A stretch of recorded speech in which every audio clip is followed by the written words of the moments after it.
ওম সাইরাম। কেমন আছো বন্ধুরা? আশা করি তোমরা সকলে ভালো আছো। আমিও খুব ভালো আছি। আর আজকে নিয়ে এসেছি একটা ছোট্ট ব্লগ, যেখানে আমি কিভাবে বৃহস্পতিবারে আমি সাই বাবাকে স্নান করানো হয়, কিভাবে পুজো করা হয় ওনার, সেটা তোমাদের সাথে আমি শেয়ার করব। তো এখানে তোমরা দেখতে পাচ্ছ আমার দুটো সাই বাবা আছে। যে বড় সাই বাবাটা আছে এটা কিন্তু আমার ঘরে যে ঠাকুর ঘর আছে সেখানে রাখা হয়, আর এই যে ছোট্ট সাই বাবা আছে সেটা আমার রুমের মধ্যে থাকে। তো এই বৃহস্পতিবার করে আমি আমার যে ঘরে রাখা যে সাই বাবা সেটা আমি নিজের মন্দিরে নিয়ে আসি স্নান করানোর জন্য। তো প্রথমে একটু সামান্য জল দিয়েছিলাম স্নানের জন্য, আর তারপরে আমি ওনাকে দুধ দিয়ে স্নান করাই। দুধ দিয়ে স্নান করানোর পর এবার অনেক সময় দই যদি থাকে তাহলে পঞ্চামৃত, যেরকম দই, দুধ আছে, ঘি, মধু, তারপরে চিনি, এগুলো সমস্ত কিছু দিয়ে করা হয়।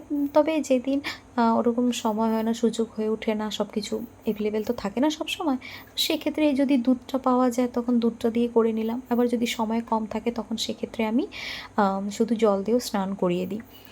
আর এখানে দুধ দেওয়ার পর একটু চন্দন দিয়ে ওনাকে স্নান করিয়েছি, ভালো করে একটু মালিশ করিয়েছি। আর তারপর এখানে সামান্য একটু ঘি নিয়েছি, আর এবার ঘি দিয়ে ওনাকে ভালো করে ওনার সম্পূর্ণ গায়ে যে আছে ভালো করে মালিশের মতো যেরকম করে দেবো, ভালো করে লাগিয়ে দেবো। যেহেতু বৃহস্পতিবারটা ওনার একটা স্পেশাল দিন আছে, তো সেদিন একটু সুন্দর করে ভালো করে মানে একটু বড় করে একটু পুজোটা হয় আর কি। আর কি বলো তো, সাই বাবার আমার জীবনে যবে থেকে উনি এসেছেন আমার জীবনটা সত্যি বলতে একদম শুধরে গেছে। অনেক ম্যাজিক পেয়েছি আমার জীবনে ওনার। কোনো সময় করে তোমাদের সাথে শেয়ার করব।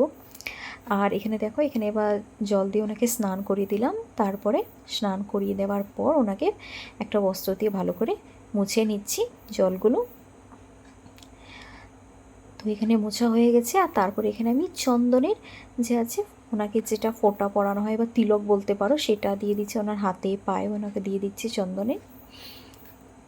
তারপরে ওনাকে যে হলাম আমি বস্ত্র পরিয়ে দেব।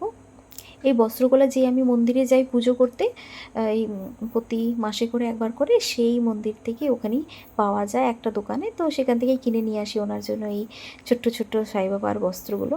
আর এই যে দেখছো মালা, এটা আমি নিজে হাতে করেছি। আমার বাড়িতে যে ফুলগুলো হয় সেই ফুলটা দিয়েই করলাম। এই ছোট্ট ছোট্ট মালা বানিয়েছি, এবার ওনাকে পরিয়ে দিচ্ছি।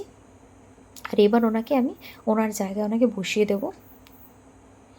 আর এখন আমি আপাতত যেহেতু পুজোটা করছি এখানে, তাই আমার যে রুমের যে সাই বাবা পুজোটাও এখানেই আজকে করে নেব। আর তারপরে পুজো হওয়ার পর আমি ওনাকে নিয়ে যাব আমার রুমের মধ্যে। আর এখানে আমি প্রসাদে দিয়েছি একটু লাড্ডু, একটু ফল, একটু নকুলদানা। এই লাড্ডুটা কিন্তু আমি বৃহস্পতিবার করে অবশ্যই দিই, যেহেতু ওনাকে বলে না হলুদ রঙটা অনেক ভীষণ পছন্দ, তাই এইভাবে ওনাকে লাড্ডুটা দিই। আর এখানে একটু ফুল দিয়ে দিলাম, একটু আরতি করলাম। ওনার যে পাঁচালি আছে, আরও কিছু মন্ত্র আছে, সেই 11 বচন আছে, সেইগুলো পড়ে ওনার পুজো করলাম। তো কেমন লাগলো আমার আজকের ভিডিও অবশ্যই আমাকে কমেন্ট করে জানিও। চলো নেক্সট ভিডিওতে আবার দেখা হবে।